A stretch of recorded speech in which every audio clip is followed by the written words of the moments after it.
how people that have an intermediate level of expertise in multiple areas outperform people who have deep functional expertise in only one area.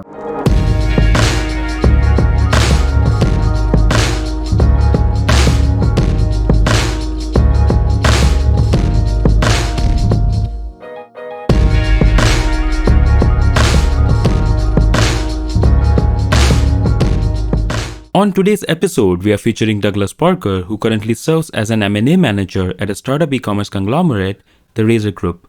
In his role, he is in charge of sourcing and acquiring e-commerce businesses. Previously, Douglas served as a VP of sales at TriNet, where he consulted boutique financial services firms on how to streamline HR operations.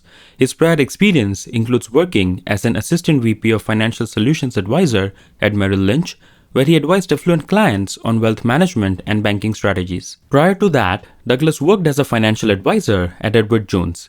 Douglas, who is based in New York City, has a passion for education and is a huge sports fan. So sit back, relax, and enjoy the exciting journey of Douglas Parker. How are you, Douglas? I'm fantastic. How are you? Doing well. Just trying to get through the Wednesday, uh, suffering the midweek blues. Oh, absolutely. Same here, man. Same here. Great. All right. So let's get started. My first question to you is, how did you develop your passion for finance? It's a great question. Growing up, I've always, been, interested in CNBC. Like CNBC was like the start where they had, the ticker symbols down and all of these talking heads, and the idea of understanding like ownership and owning companies, and understanding finance from a ground up level was always interesting to me, and that's what kind of led me to kind of pursue the career in finance. So right out of school, I started off as a financial planner at a company called Edward Jones, and since then I have been in finance. I've also been in technology as well. Finance, technology, and HR tech. So it's kind of a mix between all of those different things. But finance has always is captivated me, and that's why I'm in it. Yeah, that makes sense. And we didn't have CNBC back home in India when I was growing up, but we had Indian news channels, and I was exposed to it early on because my family is in business. So, end of the day, my uncle, my dad, my grandfather would sit around, see the news, what's happening. And back then it felt very boring, but now I see the idea behind it. So, yeah, it's great that, looking at CNBC, it prompted you to pursue something and understand how to build a company from ground up. So, that's great. So, when it comes to finance, there's this notion that it's hard and confusing. What do these numbers mean? What is crypto? And, like what is wallet and all of that stuff? So, do you think that kind of a notion, does it hurt or help the cause of finance? you know, uh, fin- Financial people tend to complicate a lot of things. We tend to use big words, and we tend to, just try to cloudy up, a lot of simple, basic terms and philosophies. I honestly, I honestly don't think it's rocket science. If you can understand, kind of how numbers work, kind of how math works, and understand, you know, essentially the relationship between maybe accounting and just numbers. I think you can understand finance. I like Warren Buffett because he essentially breaks down everything for you, in the most rudimentary ways so that you can understand it. It's just, for example, owning a company is like, owning a slice of pizza, right? And you have the whole pie, but you just own a little slice. That's what owning a stock is, right? Owning a part of a whole. Um, and once you break things down, it's not that difficult. But these industries have made billions and trillions of dollars by making it a little bit more complicated, so that you'll pay them to to invest your money and to get guidance. So yeah, I do think it's not rocket science, but but if you can understand math, from the simplest terms, you can understand finance. Yeah, yeah, I agree with you. And, you know, it became so clear, at my first job, which was at JP Morgan, and I used to work in investment banking back home in India. Hmm. And it's like professors try to hype up this concept like, oh, capital asset pricing model, and this is alpha and this is beta. And once I started working, it became very clear that, okay, those fancy terms are only restricted to the textbook, when in real life you are driven by deadlines. You want things as simple as possible. So when I would do research for banks, essentially they would say that, okay, essentially what I need is just this, like, pull up some numbers, do some calculation, have some recommendations, and that's it. So yeah, I agree. People try to make it sound very fancy and complicated, so that you can then, as you said, pay them to break it down to you in simpler terms. Yep, that's exactly what happens. That's Wall Street in a nutshell. So, yeah. Yeah, so that's great.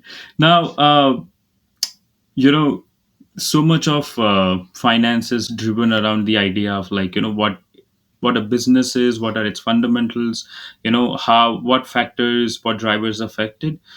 In your opinion, what is one business book that's your all-time favorite, and why? I would say my all-time favorite business book. Um, I would say it would probably be The Outsiders. And to be honest with you, I'm actually, this is a newer book. But the book essentially talks about how some, outside or considered outside CEOs managed different companies and made them extremely successful by not basically following the crowd and doing what every other CEO does, kind of walking their own path and using unconventional strategies to build up their businesses. Some companies were in bankruptcy, and the book kind of shows how these CEOs kind of thought outside the box and did certain strategies that just weren't popular back in the day, just I think that book kind of when if you read that book, you can have an understanding of how to really run a company and how to you know uh, operate in different ways, and the no and the not so traditional ways of leadership. And I think that book was very interesting to me. So that was it's called The Outsiders. Right. Yeah. Yeah, I think, you know now that so many people are publishing books based on their experience, having Hmm. something that gives you, like, this bird's eye view of what the business is, and then how you could do things differently, really helps to, like, young entrepreneurs who are trying to break in the industry and understand how they could stand out. And Hmm. yeah, I think, I can speak for myself that when I started my own company, I was, under this idea that, okay, I have to follow the textbook definition of what it Hmm. means to Hmm. start a Hmm. business. And yeah, well, if you look up entrepreneur, it says they bring together land, labor, and capital, which I didn't have any of when I started. so, so Yeah. labor was just me. Land, of course, it wasn't a real estate or any, like, farming thing, so no need for land. And labor, of course, I couldn't afford back then. But yeah, now, I mean, you have to, like, be innovative in the sense of not only what you come up with your product, but how also you run the other sides of the company. So yeah, I think it's Absolutely. great. I think I've not heard about the book, but I'm sure, I'll check it out. So yeah, thank you for Absolutely. that suggestion. Now, Hmm. what are some of the emerging trends in the world of finance, or business in general, that excite you? I would say probably the decentralization of finance. And I'm not necessarily just talking about cryptocurrency, because that's a whole nother conversation. But I just think that we are. as humans, we've evolved a lot, and technology has moved so fast, within the last decade or so, and we're now in a position where we do a lot of things with just our phone, right? We're not, back in the day, maybe 20 years ago, you would go to your local banks and you would do all of your banking there, and it was like a whole um, a whole event to go to a bank and conduct business. But now we're seeing that the decentralization, or the rise of fintech companies, and how it's so easy to do everything on your mobile device, and rather it's lend money, rather it's invest, rather it's bank, rather it's send money, or whatever, right? Like raise capital, whatever, right? Like, so the fact that the bigger players like the JP Morgans and the Bank of Americas have to shift and kind of follow, this fintech, or this decentralization of finance. I think that's exciting. And I don't know where it's going to go. I don't know, what the world is going to look like 10 years from now. But I'm guessing that it's going to look a lot different than it has looked in the past. So I'm really excited about that movement. And I would say another thing is I'm really excited about e-commerce. The rise of e-commerce is very intriguing to me because you know it's just, I think we're just getting started, and the fact that everybody's shopping online, quickly, they can buy things within 2 seconds now, and it gets shipped to their house, within a day, sometimes less than 24 hours, whatever. Like that's exciting. The e-commerce kind of wave, and how consumers are shopping is very interesting. So who knows what that's going to look like in the future as well. So yeah, I think that those are the trends that I'm excited about. Yeah, yeah. It's I agree with you in the sense that there has been this parallel between the decentralization of finance as well as e-commerce around the same Yeah. time. Is that when, as the payment options became much easier and there were more options for people to save and invest, uh, Hmm. people were empowered more and more to start selling their own products online, having their own Etsy shop, or partnering with Amazon, or even have their like own e-commerce website. And so it's just like became this perfect condition for both of these to integrate, and that sort of led to this shift in the industry where people just jump into the opportunity. Like, I was having a conversation with my team a couple of days back that we have a movies podcast coming up. How about we sell popcorn online, like on our website, that they could just Yeah. enjoy while listening to the podcast. And it's I was confused at first, like how are we gonna source the material, pack and ship and everything, because we are not in the business of doing that. And I have a friend, he said that yeah, Yeah. it's just like you set up an online shop and everything happens automatically. I'm like, yeah, that's great. And yeah, so now it's like, so he told me now you can sell soaps, or like popcorn, or t-shirts, coffee mugs, whatever you want. Essentially it's just like you have to just set Yeah. up once and just keep selling it. Absolutely, But like you mentioned. I'm sorry to cut you off, but like the rise of e-commerce has just opened up opportunities for people to earn like they've never earned before, and to set up a store within 24 to 48 hours and start selling a product to millions of people online, and that's extremely powerful, and it's just going to continue to expand and empower entrepreneurs all across the globe. So that's exciting. That's exciting. Who knows where that can go as well.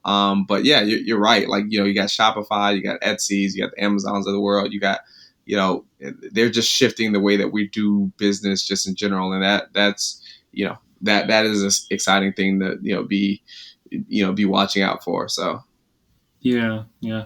And you mentioned an interesting point about how more and more finance are like is driven by fintech, more and more automation and more sort of focusing on the speed and frequency. Now, so there are a lot of apps Mm-hmm. out there that that are AI driven, and they take your savings and put it into different forms of investment. Now, Mm-hmm.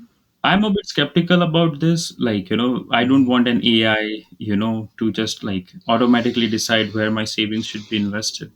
What are Mm-hmm. your thoughts on, like, just placing your savings into the hands of essentially, like, a bunch of code? Do you think is Mm-hmm. that, like, a good option, or at some point, AI could go rogue and like start investing in things that doesn't make sense to you? That's a great question. I think that it can go both ways, right? Because yeah, if you're not necessarily interested in letting a robot invest for you, you can let a financial planner or a financial advisor or a portfolio manager do it. But who's to say that person sometimes knows what they're doing? A lot of these portfolio managers, uh, they have very meted up resumes, right? But however, they're not that great at beating the S&P 500. So I think it really depends on like preference. I think a lot of people are going to start kind of doing a little bit of both, maybe having a financial advisor or a portfolio manager kind of oversee um, their investments, but with the help of technology.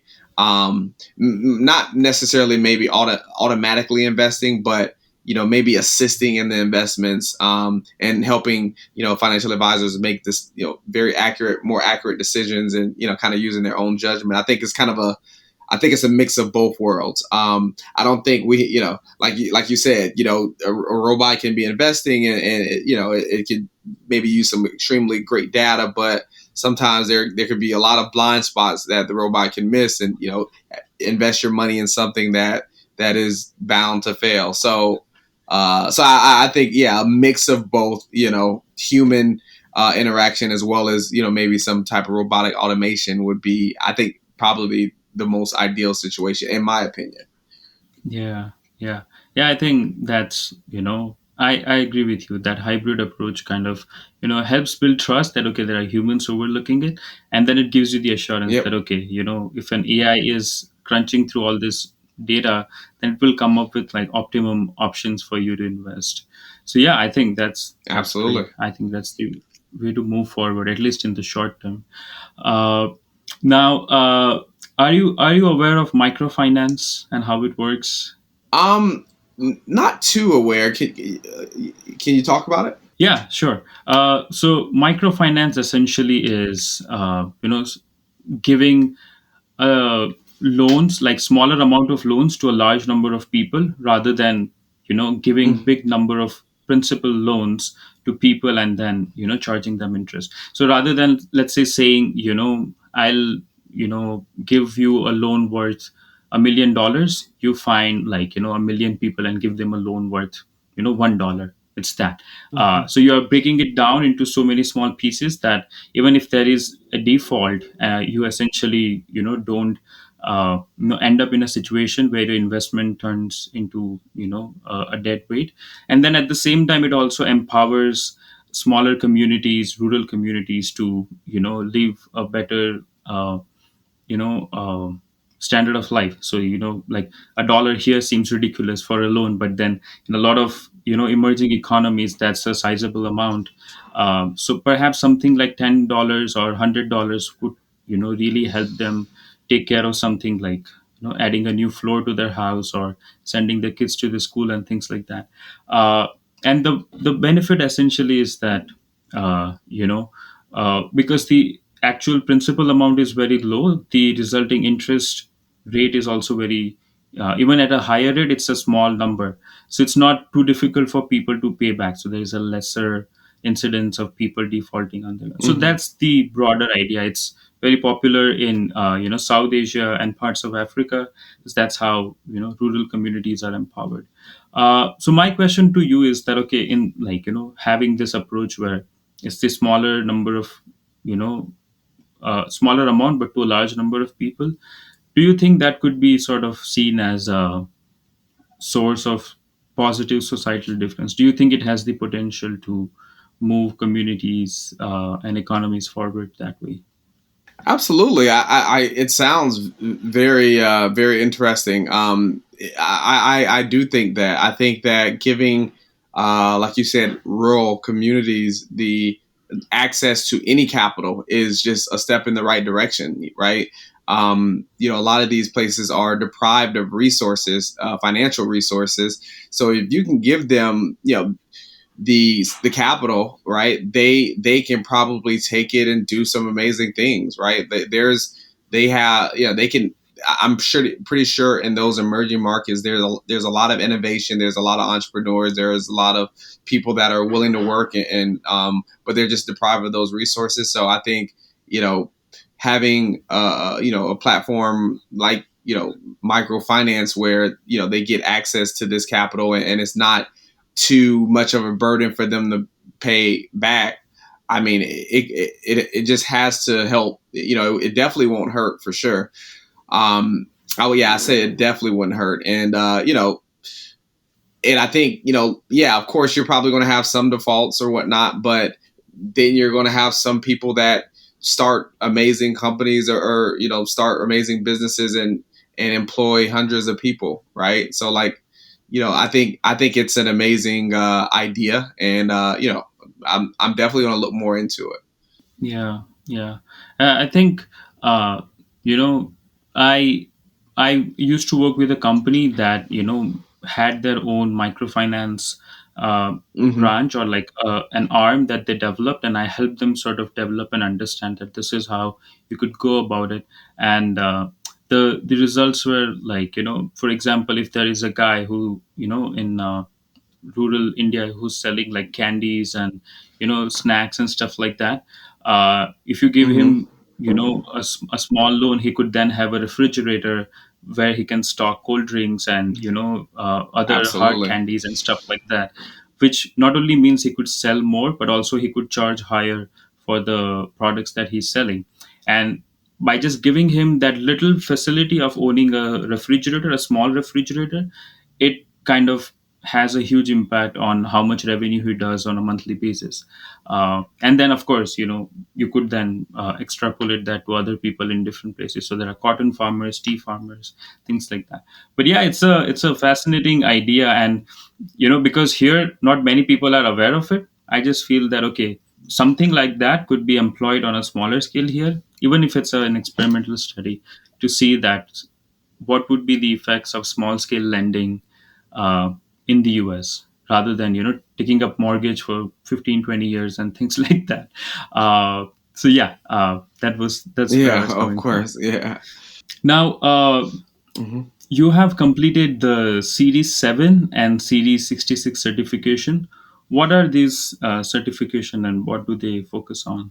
Yeah, so Series 7 and 66, they basically give you the ability to sell securities, right? Sell, stocks and mutual funds and bonds and annuities, things of that nature. On a federal level and on a state level. So having that ability, and to kind of advise people on how to invest their money or whatnot, it kind of just opens up doors for you in those regards. So, not easy tests at all, but definitely worth the investment and the time and the energy. Yeah, yeah. I mean, that's the thing about any finance certification. And I have cleared level 2 of CFA, and so I knew how difficult they were Oh, to congrats! just get through. Yeah. So I'm trying to get the level 3 done. It's just that with all the thing that's happening right now, I'm not able to find enough time. But I'm taking baby steps Oh, and sort of trust me. moving towards it. But yeah, but CFA or CFP, which is Certified Financial Planner, and all of this certification are just very intense and require a lot of preparation. So yeah, Hmm. that can be said for like most finance certifications. But yeah, it's great that you Yeah. were able to finish that, and now you have the ability to sell and advise securities on state and federal level. So that's great. So, for example, if there is a certified financial planner, does he also need to get this certification if he wants to sell? Because I think CFP is only just advice, right? So CFPs is it's one of the higher accreditations that you can get, but you still have to receive a Series 7 and 66 to be able to like sell and to advise people on what to do with securities. So it's still a requirement. Right. Okay. Yeah.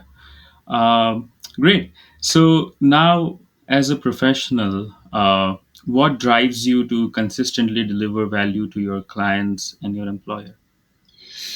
Yeah, I think to me, I'm all about service. Like when you break down business, really what business is all about is service and adding value to people.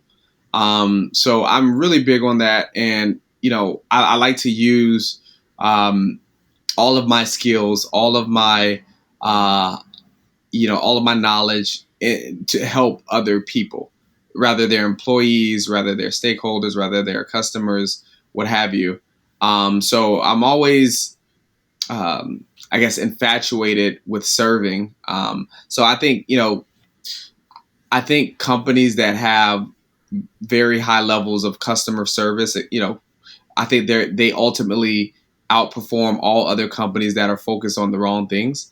So, so yeah, I think to me the most important thing is adding value through service. I know that's pretty high level, but every industry that you're in, no matter what, it starts with helping another human being, get from point A to point B. So yeah. Yeah. Yeah, I think that's very well said, and I agree. I have been part of businesses where it essentially came down to what kind of client service that you were providing, and that meant that even if you are offering a lower selection of products or offering certain products at a higher price, people would be willing to go through that because they want to be associated with a firm that knows how to serve them, and it's a process of like building long-term relationships rather than making those short-term gains. And especially Hmm. family businesses in India are really focused on that, where it's a more relationship driven approach rather than trying to meet those quarterly targets and maximizing sales kind of attitude. So yeah, I think Hmm. that's great. And what I love about you is that also, like, at every phase of your career you've been able to like up your skills to ensure that you are staying current and giving the best advice that you could offer. So yeah, in effect, your career journey is also an inspiration in that way. So yeah, that's really exciting. Now, a few years back, you made a switch from finance to sales, although within the same industry. What prompted that switch? Yeah, so I kind of saw like where the world was going, and the world was shifting towards technology, right? So we talked about earlier how technology is, changing the world, and um, you know, understanding that I wanted to learn the technology part, and essentially the company that I work for is a company called TriNet, and it's a software HR tech platform, for small to medium sized businesses. And I specifically was in the financial services vertical, and yeah, I was intrigued because the product essentially is a business to business product, and it helps. Again, I talked about serving and helping individuals, but it helps small businesses um, streamline all of their HR operations. You kind of take that off of their plate so they can focus on their core business while also providing them with access to uh, high level, rich benefits at a fraction of the cost of what they do on their own. So yeah, that was intriguing, and it's a fairly new industry, the PEO industry. Again, it's kind of a service and technology company. Um, and I saw the value in it, and that's why I joined the company. And obviously, yeah, I love finance, but in my personal opinion, it's always good to try different things, right? Because you build different skills, by trying different things, and you kind of broaden your horizons. And I know conventional wisdom tells you to be um, so specific, and you should specialize. And I agree, you should definitely should specialize, but I also think it's important to start to be more well-rounded, because if you can understand different industries and how they all kind of commingle together, you can make better educated decisions and you can do your job better. So now that that I had to learn HR and technology,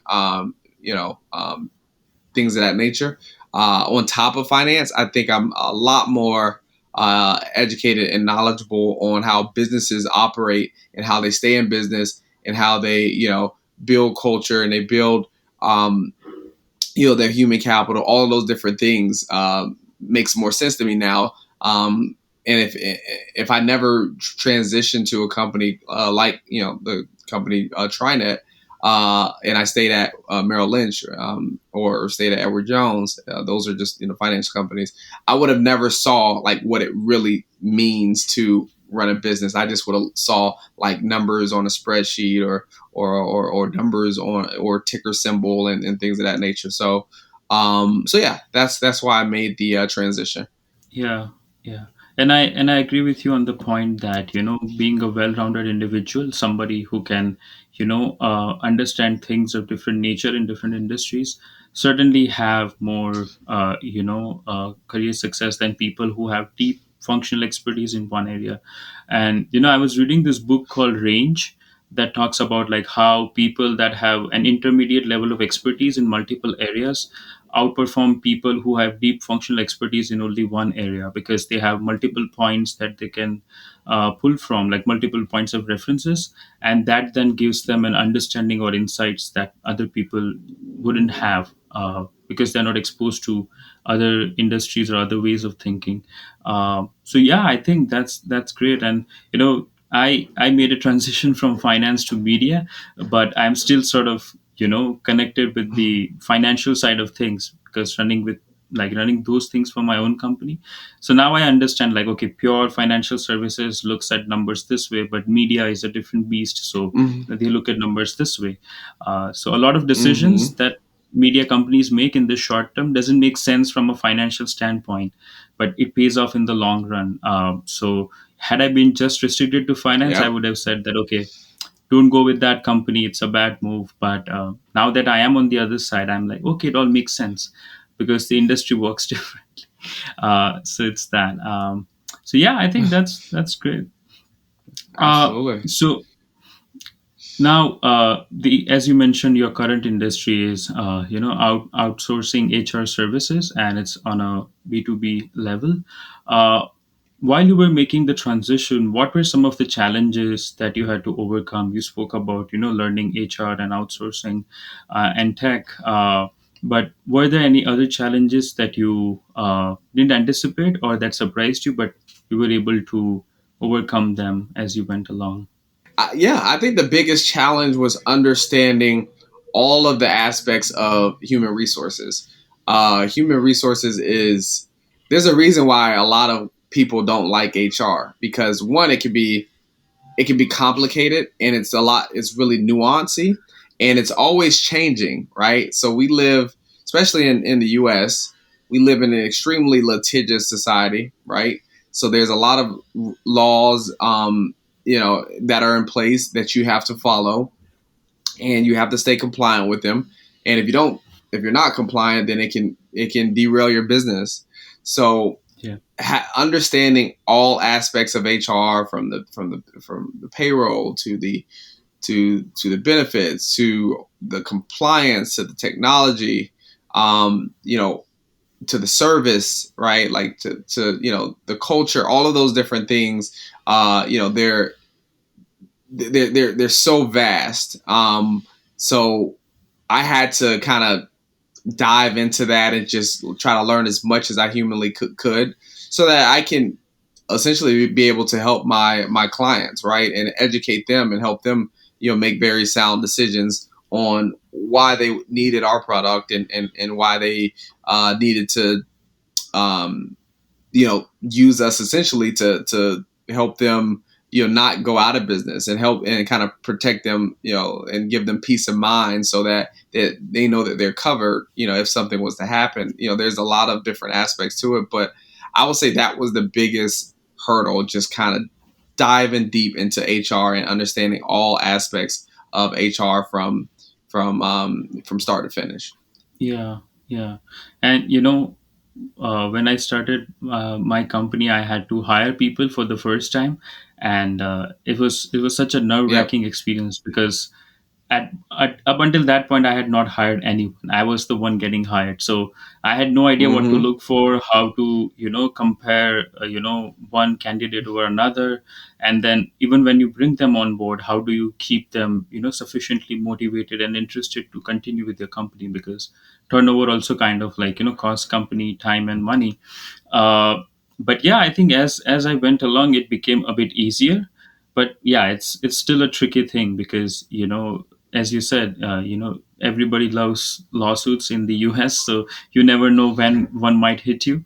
And Yeah. also, being a media Yeah. organization, you have to hire people from different places, different countries, different locations. So that makes it that much tricky. That okay, how do you balance, them bringing them on board in the sense that it doesn't feel like they're at a disadvantage by like having, I don't know, 15-page contract that they would just like be confused as they went along reading it. So yeah, it's a delicate balance to strike, and uh, Very a lot of delicate. bases need to be covered. Yeah, so it's great that as you went along, you were able to see that and overcome that. So yeah, I think Mhm. that's great. All right, so my final question to you: what would your advice be to the people who are looking to build a career in finance? I would say it all depends on where they're at, or like what age they're at. But I would say if they're younger, let's just say they're in high school, um, start reading as many books as possible about finance, right? Like, and just start paying attention to things. Like, if I could turn back the hands of time, I probably would have just started literally just reading books, and understanding how accounting works and understanding how finance works by just reading books. So I would say that would be my first start. But then also I would say, maybe find a mentor or someone that's in the finance field, and not only just try to find them, and try to extract as much information as you can from them. Try to figure out how you can help them. Like, say, hey, look, Mr. or Mrs. Smith, can I want to see how I can help you in your company. Maybe I can't help you specifically, with some of the technicals, but maybe I can help in other areas, and maybe I can do maybe an unpaid internship, or I can just kind of shadow you, or whatever, right? Like that may be something that you can kind of look into. Um, but also, if you're currently working at a company and you wanted to kind of you know transition to finance, and you're probably later on in your career, I would say you know feel uh, feel free to reach out to the finance team within the company, and just kind of start asking questions, and say, hey, look, can I shadow meetings, and you know and can I learn, or is there any projects that I can help with, specifically, because so I think there's so many different ways, I mean, to get involved in finance. And it if you really want to get in it, you can get in it, because I wouldn't say it's rocket science. Like, it's not rocket science. You just have to kind of understand, again, mathematics, how they work, from a high level. I think you'll be fine. So, uh, hopefully that helps. Yeah. Yeah, I think that's a great advice. And in the early stages, while I didn't have a proper mentor as such, I had a lot of people with whom I could discuss ideas, and some of them were the bankers that I used to work with, and sometimes when they're just having a relaxed day, which is rare for investment bankers in general all over the Mm-hmm. world, but Yeah. once in a blue moon when that would happen, they'll be like, hey, yeah, like I have 30 minutes to spare. If you have something, we can talk. And that would just become a nice educational session where I could understand that, okay, where are things moving forward, how could I pick up new skills, or suggest something internally to the company that might add value. So yeah, I think a lot of great advice in what you just mentioned, and I could validate that as being part of like as who has spent time in finance. Also, the internet, man, like the internet is so vast. I mean, there's so many courses that you can kind of really for free that you can just log in. I mean, you got YouTube University.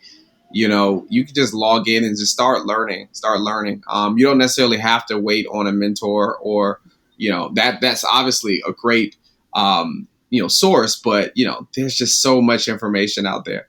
And then I would say also, this is kind of me just being a little bit of a rebel, but if you see a finance job out there that you think you can kind of fit into, maybe entry level or whatnot, and you're trying to make that transition, apply to it. Just see what happens, right?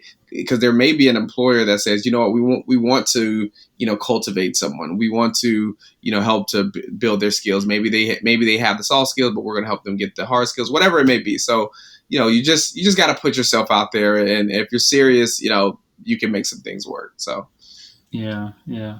And I in the early stages of my career, somebody shared what I call like a dirty hack with me, where if you are looking to become like if you want to get a certain job, and you want to see what's your competition, because if you just apply blindly, you don't know which, like, who you are competing against, what other applicants have on their resume and stuff like that. So what you mm, could do is you could fake up like you could set up like a fake company on the job sites and invite applications for the same role and same qualifications and same job description, and see what you get, and then assess the gap that you have, like, okay, these are the top applicants in my mind because wow, of yeah. these reasons. Where is it that I'm falling short? Do I not have technical skills, or do I not have enough experience? Do that, and then eventually you'll end up in that position. So yeah, we call it dirty hack, but and if you plan in advance, it might really work out beautifully with your career progression. But I mean, yeah, so it's a bit of work, but you will certainly have an upper hand.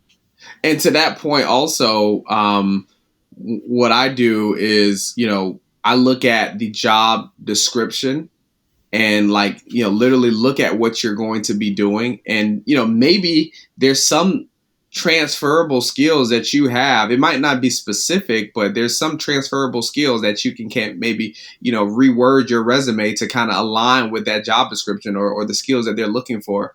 So again, it's not a cookie cutter situation. Like, I think you can figure out a way to get in there. You just have to kind of, sometimes you have to be a little bit creative, like in your case. So yeah.